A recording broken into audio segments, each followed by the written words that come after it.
Sangwa amahoro nshuti mukunzi wacu wo bandanya kubana natwe ngaha kuri ino mboneshakure ya Isange TV ikugezako amakuru, inkuru n'ibiganiro bigezweko biriko biravurwa irya nino mu gihugu c'u Burundi ndetse no hakurya y'imbibe z'igihugu c'u Burundi mu yandi makungu. Ntunyemerere nkuhe kaze. Ndaguhaye mwaramutse cange mwiriwe neza bivanye n'aho udukurikira uherereye. Wowe udukurikira uri mu gihugu c'u Burundi, hari namwe mudukurikira ngaha kuri ino mboneshakure muri benshi, ndabahaye mwaramutse neza, ndetse namwe mudukurikira muri hakurya y'imbibe z'igihugu c'u Burundi mu yandi makungu ya kure, ndabahaye mwiriwe cange mwaramutse bivanye n'aho umwe umwe wese aherereye. Turi ku munsi w'Imana igenekerezo ry'icumi na gatandatu z'ukwezi kw'indwi umwaka n'ibihumbi bibiri na mirongo ibiri na gatatu. Ndakwipfurize kubandanya uraroranirwa mu vyo uriko urarangura uwo munsi no kugira umunsi w'Imana mwiza. Amagorwa y'umunyeshure Christella Ndayishimiye harabandanya. Yaraye yinjiye ibohero rikuru rya Ngozi inyuma y'ingingo y'akamaramaza yafashwe n'abacamanza Ntisunga Benoit, Sikubwabo Jean Pierre na Nibizi Joel bo muri TGI Kirundo. Umunyeshure Christella Ndayishimiye yaraye akuwe mu ibohero rya Kirundo yinjizwa ibohero rikuru rya Ngozi. Mu ngingo basizeko umukono bano bacamanza batatu banditseko Christella Ndayishimiye yagirizwa kumena amabanga y'akazi, ingingo y'akamaramaza mu gihe umunyeshure ata kazi akora kandi ata mabanga y'akazi ahabwa. Christella Ndayishimiye kandi yarunguruje. Twaraye tubonye ikete Christella Ndayishimiye yandikiye umukuru wa sentare y'iyungururizo Cour d'appel ya Ngozi yunguruza ivyavuye mu ntahe y'umwiherero yo mu Kirundo. Muri iryo kete Christella Ndayishimiye aributsa ko amagorwa yose arimwo yavuye ku vyamushikiye abitewe na Oscar Nemeyimana yari umuyobozi wa lycée communale Mugendo. Aha twobibutsa ko kuva muri ntwarane 2023 Christella Ndayishimiye yatabaje avuga ingene abangamiwe n'uwo muyobozi yashaka kumushurashuza. Inyuma Christella yahavuye afatwa yagirizwa dosiye ivuga ivyo kwiba ikibazo abifashijwe na bamwe mu barezi. Aho yari mu munyororo mu Kirundo yarasinyishijwe ingingo itangaje mumenyesha ko umwaka wiwe wa nyuma w'ishure ufuswe. Mw'ikete ryiwe Christella Ndayishimiye harabeshuza ivyo yagirizwa, hakanabaza ingene amakosa yo kw'ishure hadahanishwa ibihano vyo kw'ishure nyene. CNIDH kandi yaraye igize ico ivuze. Umwe mu bagize CNIDH Jacques Nshimirimana yaraye yanditse ku rubuga rwiwe rwa Twitter amenyesha ko Christella Ndayishimiye yunguruje ingingo ya TGI Kirundo, amenyesha kandi ko yizeye ko Cour d'appel ya Ngozi igiye kwitwararika ikibazo ca harcèlement sexuel cakorewe umunyeshure Christella Ndayishimiye. Yarangije avuga ko bariko barakurikirana ico kibazo. Buno butumwa bwa CNIDH buratanguye gutanga icizere kuko si kenshi uwo murwi uvuga ku kibazo kibangamiye umunyagihugu. Kumbure birasigura ko Oscar Nemeyimana agiye gukurikiranwa ku vyo yakoreye Christella Ndayishimiye. Kumbure inzira yo kurekurwa kwa Christella Ndayishimiye nayo iriko iruguruka, tuzoguma tubikurikirana. Abaja gusenga uno munsi nyene mushire imbere y'Imana mu masengesho yanyu uyu mwana w'u Burundi aremerejwe akarenganyo katagira izina. Ikibanza c'umunyeshure ni mw'ishure si mu munyororo. Nayo kandi ntunyemerere mbandanye ano makuru nkugezako n'iyi nkuru ivuga ko mu ntara ya Bujumbura amasoko yose yugawe kugira abantu baje gutegera umupfasoni w'umukuru w'igihugu Angelina Ndayishimiye. Abandi nabo bariko barakubitwa n'imbonerakure. Hari abanyagihugu bariko baratwandikira ingene bariko barahohoterwa ngo baje kwakira ku nguvu umupfasoni Angelina Ndayishimiye yagira atahuke avuye i New York muri Leta Zunze Ubumwe za Amerika, aho ari mu baronyejwe agashimwe UN Population Award kuno mwaka. Umunyagihugu umwe wo mu gisagara ca Bujumbura yanditse agira ati: mwaramutse.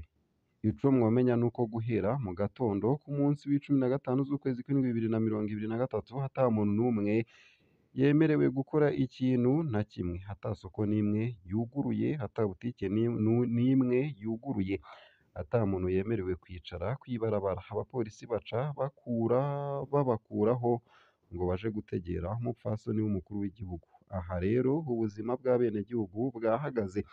Ikindi ni imbonerakure zifise inkoni zikubita uwumeze nk'uwuvyanse.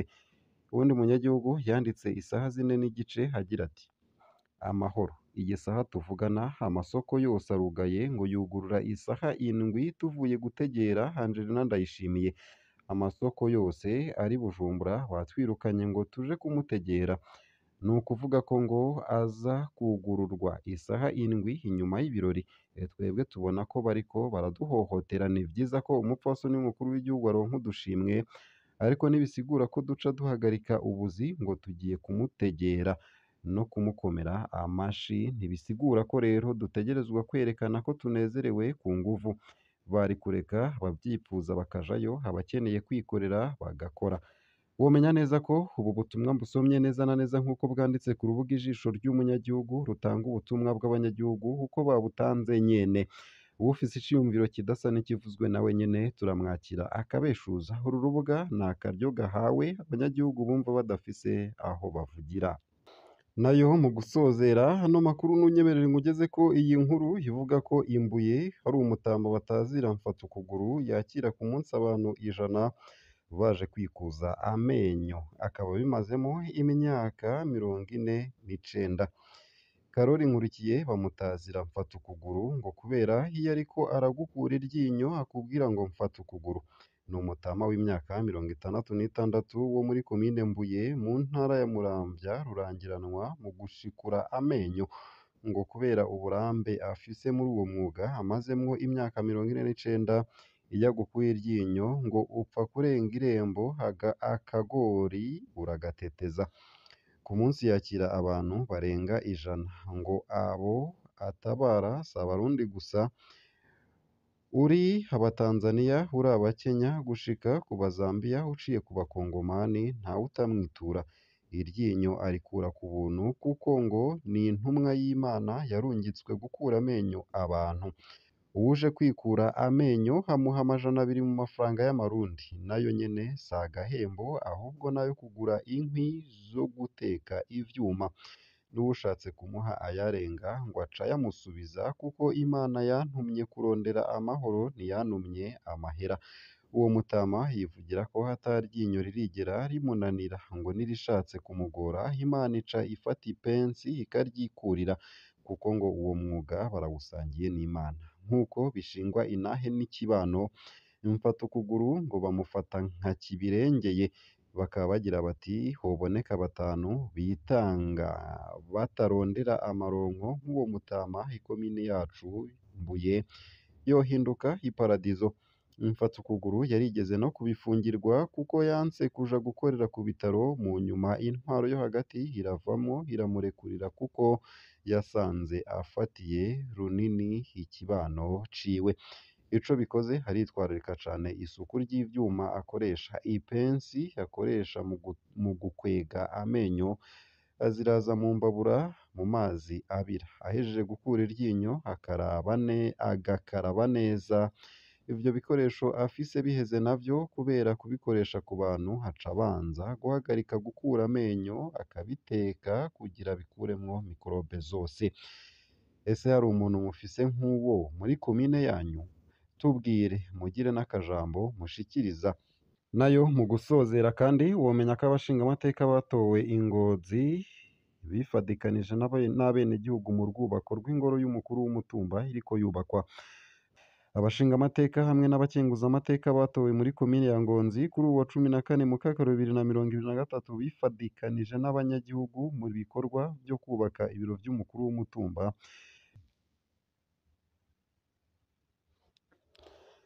Abashingamateka hamwe n'abakenguzamateka batowe muri komine ya Ngonzi kuri uwa 14 Mukakaro 2023 bifadikanije n'abanyagihugu mu bikorwa byo kubaka ibiro vy'umukuru w'umutumba biriko vyubakwa ku mutumba wa Mugende uri muri komine Nyamurenza. Buramatari w'intara Emmanuel Nashonsanze w'intara ya Ngozi nyene yibutsa abenegihugu ko igihe cici hatari ico akaruhuko, agasaba yuko ahubwo umwana wose wotegura akarima k'igikoni mu ntumbero yuko ibiterwa vy'imboga vyobandanya bibonekana muri rino ci. Ikindi uwajejwe intwaro mu ntara hasaba abenegihugu ni ukwijukira cane cane kurima mu myonga. Ese ubwo nawe ntiwahora wibaza ko muci hari akaruhuko? Twandikire unyure munsi y'ino video muri commentaire.